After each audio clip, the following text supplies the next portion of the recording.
One of the most important parts of maintaining a minimalist lifestyle is the ongoing process.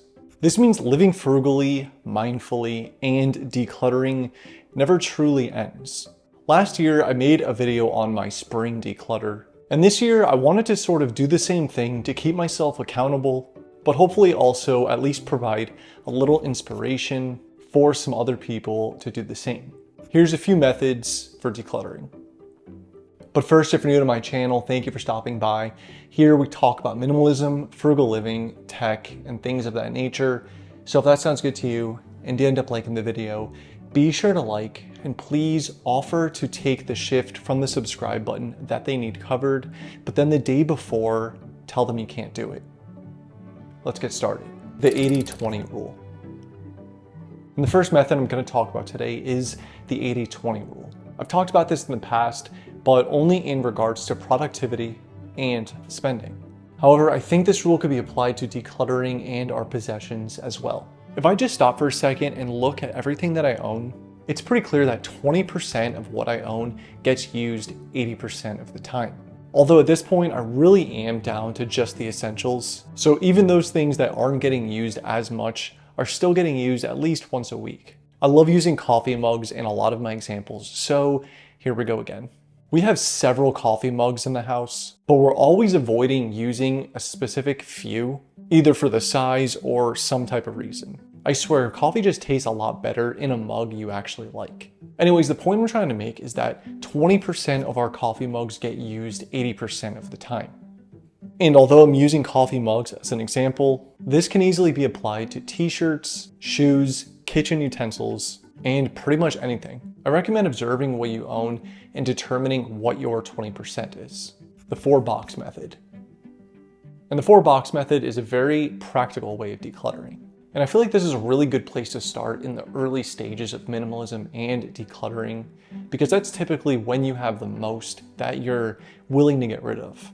The method consists of taking 4 boxes. One for things you want to keep, one for things you want to sell, one for things to donate, and then another for things to go away. And then going around your home to things that are out of place or the things you've been on the fence about, and making that decision in the moment before it can be put off any longer. While some items might not be gotten rid of in that moment, at the very least, the plan and a decision for that item has been made. The things I end up keeping will be put away where they belong.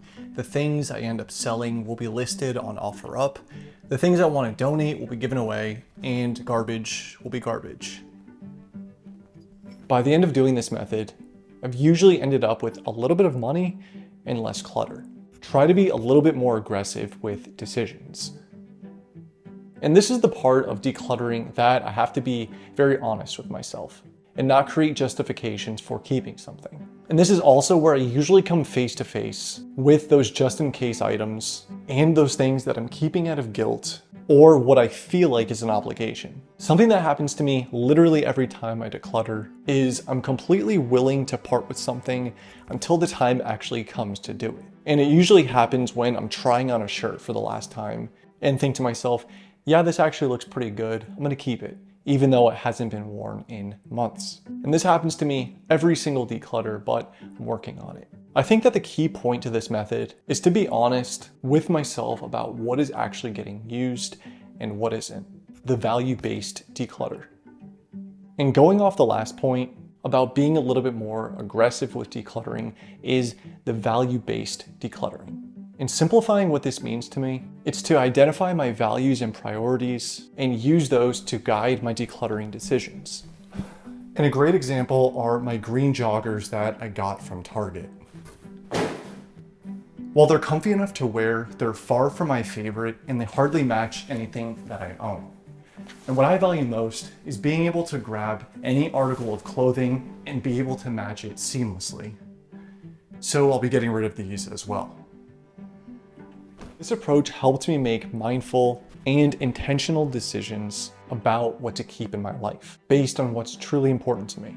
It also helps me avoid decluttering items that bring me value of sentimental value, even if they don't get used or admired regularly. Lastly is make a plan for the items that I'm keeping. Once I've decided what's going to stay and what needs to go, I need to decide how it's going to be organized and stored in my life and in my routine. By the time I've gotten rid of all my clutter, the idea is that I'm only left with items that actually have a place in my life. And that means it needs a dedicated home, or stored in a manner that's not in my way. Stuff that I use every day should have the least amount of friction for me to get to it, and stuff that gets used maybe once a week can be a little bit more off to the side. As long as I'm intentional about what I keep, it doesn't matter how much I do or don't declutter. And it's been a while since I said this, but I need to state the obvious once again. Decluttering and minimalism in general isn't a numbers game. We all have different needs and different definitions of what's essential, and only we can decide that for ourselves. Although I've been decluttering and living as a minimalist for years, whenever I do my spring declutter, I always find things that I decide to part with, even if it got skipped over last year. And some other things I rediscover and start to use once again. My next video, or possibly the video after that, is going to be a deeper dive into how I organize my digital clutter, because that can definitely warrant an entire video on its own. I hope a couple of these methods help you with your spring cleaning or decluttering. And even if you already knew about all of these, I found it makes a lot of sense to revisit the basics from time to time. Anyways, as always, I appreciate the time you spent here and I appreciate you watching. If you did like this video and you like this type of content, be sure to like and consider subscribing to my channel, and I'll see you next time.